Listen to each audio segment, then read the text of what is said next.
L'heure de l'édito politique avec Judith Vintrop, bonjour. Bonjour Thomas, bonjour Marion. Grande reporter au Figaro Magazine. Alors la France Insoumise ouvre son université d'été près de Valence dans la Drôme. Mais vous nous parlez d'un autre ami de Jean-Luc Mélenchon, Evo Morales, dont le parti vient d'être littéralement laminé en Bolivie. Les élections de dimanche dernier ont provoqué un séisme dont on a peu parlé en France. En Bolivie, un même scrutin permet d'élire le président et les parlementaires. Evo Morales lui-même ne se présentait pas. Il a dû démissionner après les élections de 2019, alors qu'il prétendait avoir été élu pour un 4e mandat, après avoir été accusé de fraude. Depuis, il s'est brouillé avec son successeur, qui a lui aussi déclaré forfait. Restaient 2 candidats de la gauche radicale, entre lesquels Evo Morales a refusé de choisir. Résultat, le second tour se jouera entre 2 candidats de droite. Aux législatives, le parti de Morales avait 75 sièges à la Chambre des députés. Il n'en garde qu'un. Exit la gauche après 20 ans de pouvoir. Mais quel rapport avec Jean-Luc Mélenchon ? Eh bien, en 2017, Evo Morales, toujours président, avait salué le score du leader de LFI au premier tour de la présidentielle en l'appelant son frère. C'est dire leur proximité. Pour les Boliviens, le bilan de la gauche radicale, c'est une économie à genoux, des files d'attente pour l'essence, pour le pain, plus de médicaments dans les hôpitaux, une inflation qui frôle les 25%. Mais pour notre leader Maximo national, c'est l'avenir radieux promis au peuple d'Europe qui auront le courage de briser leur chaîne capitaliste.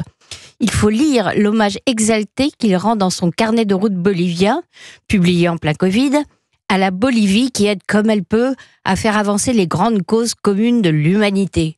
Ou encore l'éloge qu'il fait de Cuba à l'Assemblée nationale en 2018, lors de la ratification de l'accord rétablissant des relations entre l'Union européenne et l'île.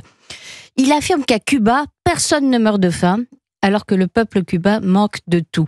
Le tropisme bolivarien de Jean-Luc Mélenchon, du nom de Simon Bolivar, qui participa à l'émanation des colonies espagnoles d'Amérique du Sud au XIXe siècle, et finit par se déclarer dictateur à vie au Pérou, le conduit à célébrer tous les autocrates d'Amérique latine. Et il ne soutient pas Nicolas Maduro quand même au Venezuela.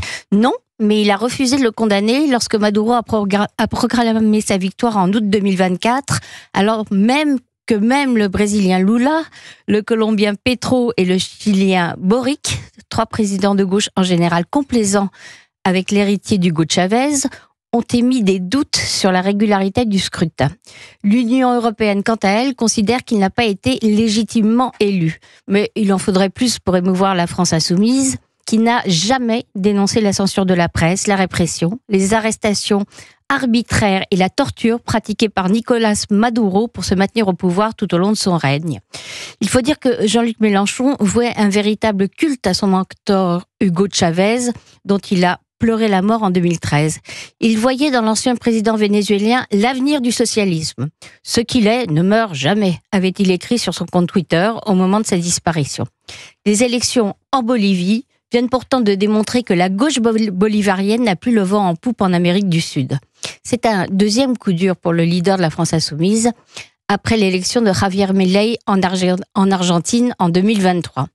Jean-Luc Mélenchon croyait dur comme fer que le retour aux affaires de ses amis péronistes en 2019 refermerait la parenthèse libérale ouverte en 2015 avec la défaite de son amie Cristina Kirchner. Mais oh, surprise, les Argentins en ont eu assez de l'étatisme et du laxisme budgétaire des péronistes. Sans parler de leur corruption, un détail que curieusement l'extrême gauche française ne mentionne jamais quand elle vante les mérites de ses amis sud-américains. C'était votre édito politique, Judith Vintrop sur Europe 1. Merci.